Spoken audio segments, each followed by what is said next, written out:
What is up, everybody? This is your guy Kalai, and welcome back to budget tubing, and more specifically, shoestring budget tubing, where I'm going to be taking a look at content creation gear that comes in at the $10 and under price range. Also, just like last time, this video is brought to you by Skillshare. I may be talking about low-cost gear, but buying all of this stuff definitely adds up, so I'm very thankful for their support.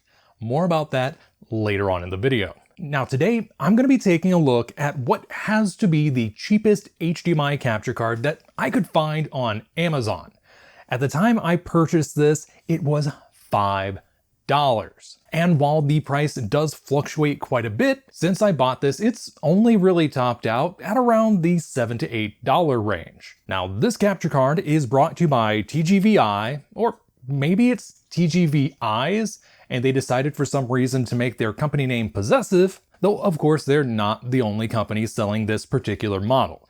I've seen this exact same shell in both black and gray with other companies and names on it, so I guess they're all ordering in bulk at the minimum threshold to get custom packaging as well as their logo on the generic product. One thing I can say for certain is that this is not the exact same hardware inside as some of the other low-cost HDMI capture cards I've seen on the market. Side note, if you see a low-cost HDMI capture card in this form factor, get away as fast as possible.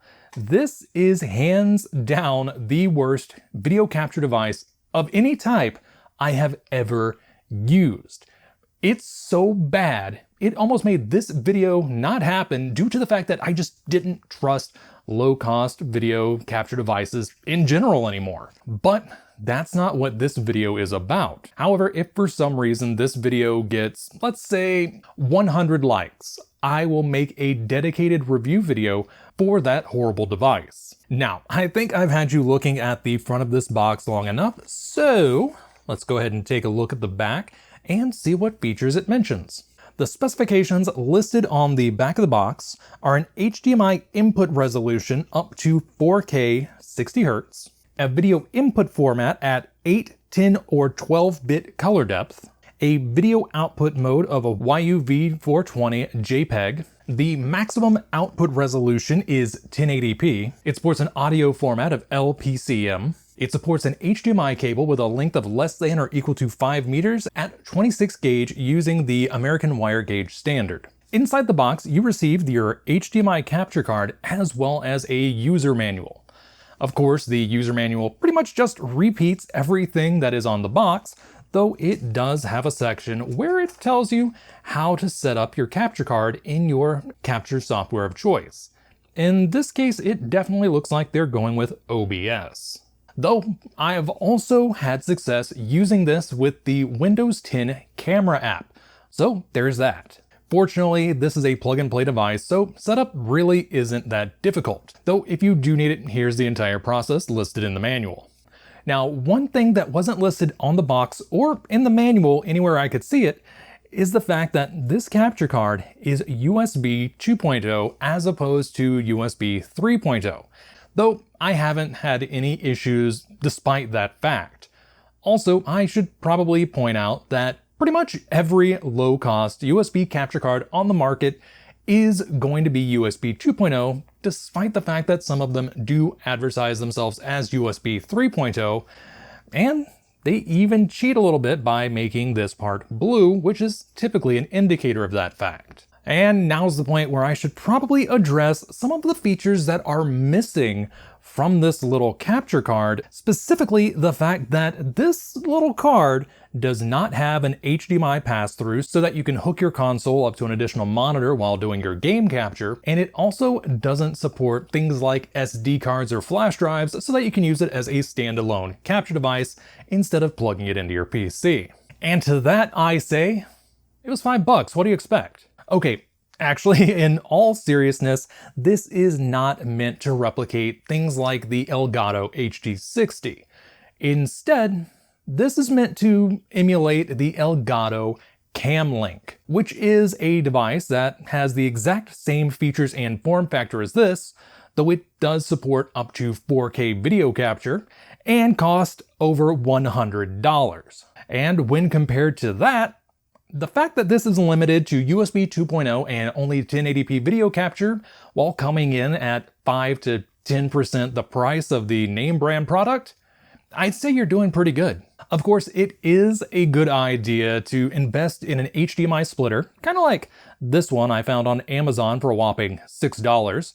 I'll include an affiliate link down below for this thing, which will allow you to hook your console up to a TV as well as the capture card, and that way you don't have to worry about any potential input lag if you're playing a more timing-intensive game. And you know what? While I'm on the topic of splitters, I should probably mention that unlike the more modern Elgato models, the TGVI's HDMI capture card actually gets around HDCP, or high bandwidth digital content protection. If you're wondering what the heck this has to do with splitters, well, there was a time where when you wanted to capture video from, let's say, the PlayStation 3, which is notorious for its strict enforcement of HDCP, you would have to either use an older Elgato capture device, which managed to get around that, or you would need one of a few models of splitter that happened to strip that out of your HDMI signal. Without either of those devices, you would just end up looking at a black screen. Fortunately, more modern consoles like the PlayStation 4 and maybe the PlayStation 5, I don't know 100% for certain,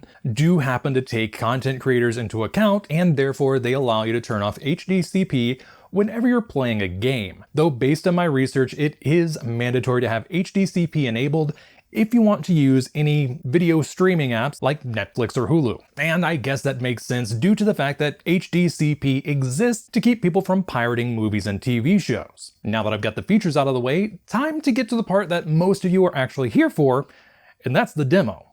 But first, a word from our sponsor. Skillshare is an online learning community with thousands of inspiring classes for creative and curious people. Explore new skills, deepen existing passions, and get lost in creativity. It's curated specifically for learning, meaning there are no ads and they're always launching new premium classes, so you can stay focused and follow wherever your creativity takes you. And it's less than $10 a month with an annual subscription. While there are a ton of different topics to choose from on Skillshare, personally, I've been doing a deep dive into video production with a side order of product photography due to my style of content. Now, the most recent class I took was DIY Backdrops, Dynamic Surfaces for Tabletop Photography by Tabitha Park. It's another in a series of product photography based classes that I've been taking on Skillshare so that I can improve the quality of both my thumbnails as well as the teaser photos that I post on social media. And that does include the community section of this channel, so feel free to poke around over there to see both my horrible earlier photos as well as the other ones that I've been taking recently. Now, this class in particular really got me looking at some of the more dynamic surfaces that I could use for these videos. And once again, it is DIY focused, which means none of the materials suggested are really going to break the bank. And because of that, I've been putting these tips into practice every time I head out. In fact, recently I managed to get my hands on several of these bamboo cutting boards at my local Dollar Tree of all places. Not only do they look great, but they're the perfect size for taking photos of some of my DIY projects, like some of the dice I've made in previous videos, as well as this little teaser for one of my upcoming DIY videos. The first 1,000 subscribers to click the link in the description will get a free trial of the premium membership so you can explore your creativity. Let's start these demos out with the PS3, because like I said, it uses HDCP to lock out most capture devices, so you're going to end up getting nothing but a black screen. But as you can see on the right hand side, I have OBS capturing my PS3's footage just fine, so you don't have to worry. But this particular demonstration is not just about whether or not this device gets around HDCP. More importantly, I want to show you what kind of lag you're going to get if you use this little device. First off, ignore how badly I'm playing for this, because I was standing behind my chair watching two monitors simultaneously, and I kinda did poorly. The lag is best demonstrated when I hit pause. As you can see, there is a little bit of time between when the pause menu pops up on the left screen versus the right screen. Also, notice that the colors are more saturated and brighter on the OBS capture versus the live gameplay on the left.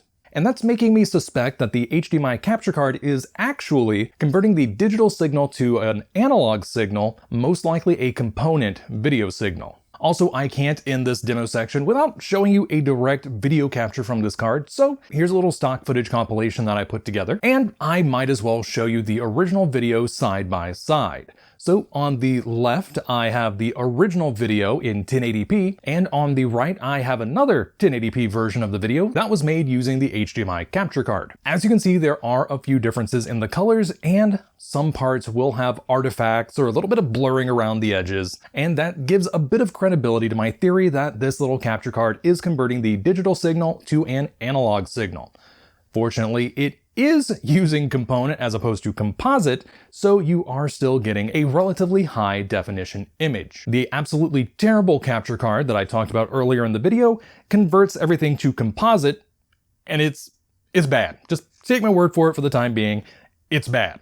If you want to see that for yourself, get this video to 100 likes. Of course, I'm harping on these artifacts, and there's a high possibility most of you aren't even noticing them due to the fact that YouTube is going to compress the crap out of this video, and if you were going to stream it on Twitch, the same thing would happen there. Now, one more popular thing to do with these low-cost HDMI capture devices just so happens to involve your cell phone. Or in my case, a cheap little burner phone that I bought for just such an occasion. I would much rather risk a $30 to $40 device that I have no intention on activating as opposed to my actual phone, which just so happens to have most of my two-factor authentication activators tied to it. In addition to your phone, you're also going to need an OTG or on-the-go cable. This enables the USB host functionality on your device, allowing you to hook up all kinds of different things to it. So to get things started, what you're going to need to do is hook up the OTG cable to your phone, making sure if you have a micro USB version like I do, you have it hooked in the right way around. That's not really an issue for people with the newer USB Type-C or the Lightning cable on iOS devices. Next, you're going to need to plug in your HDMI capture card, and finally, the HDMI cable that is hooked into whatever you want to use your phone as a display for. Now, for most people, you're going to be using this as an external monitor for your video camera. But in my case, this camera really doesn't like hooking up to an external display if it's recording. It's actually quite annoying. But fortunately, I still have the old Handycam that I was using prior to my upgrade, and it doesn't have such a problem. So if I turn on my phone, go ahead and swipe, and finally opening the lens cap, you can see that it works just fine. Of course, this is not the best phone, so there will be a little bit of oversaturation in the imaging, but I've used this on other devices before and have had no such issue. The real question is, can you make out the board games in the background there? And there you have it, a little $5 to $10 HDMI capture card that does everything it says on the box. And in my opinion, pretty much everybody that is making content for YouTube, Twitch, or any other platform should have one of these in their toolbox. And that includes the people who have the more expensive gear from Elgato and other similar manufacturers. Heck, I don't even make Let's Play style content, and there were still times where I needed one of these. A prime example would be back when I reviewed the Vonkyo Matrix box, which is an Android streaming device, and I ended up having to point my camera at my TV in order to demonstrate the product. If I had this, I would have been fine. Thinking back on it, I did try plugging that into an old HDMI capture PCIe card I have, but the Matrix box has HDCP, so I ended up with just a black screen during that recording. And as for the people with the more expensive gear, this makes an amazing backup. Because if you have a topic that is time sensitive and you want to get it up before most of the other streamers out there, but your more expensive gear fails on you, $5 to $10 is a great price to pay to make sure everything goes up. Yes, the image won't be as clear as if you were using the HD60 or HD60S or any of those other pieces of kit, but Twitch and YouTube are going to compress everything anyway, and most of your views are going to be coming from mobile devices, and those don't have 1080p or 4K displays most of the time. Thinking about it, this was less than $10 on Amazon, so I wonder how long until Five Below starts carrying these in their Five Beyond line for about $10, or maybe the new $15 tier that they've been playing with. Who knows, maybe if I get to 100,000 subscribers, they'll start taking some of the products that I talk about in this series seriously and then put them on their shelves. But for those of you who don't want to wait that long, I'm going to go ahead and put an affiliate link to this specific card down in the description below. And until next time, this is your guy, Cly, signing off.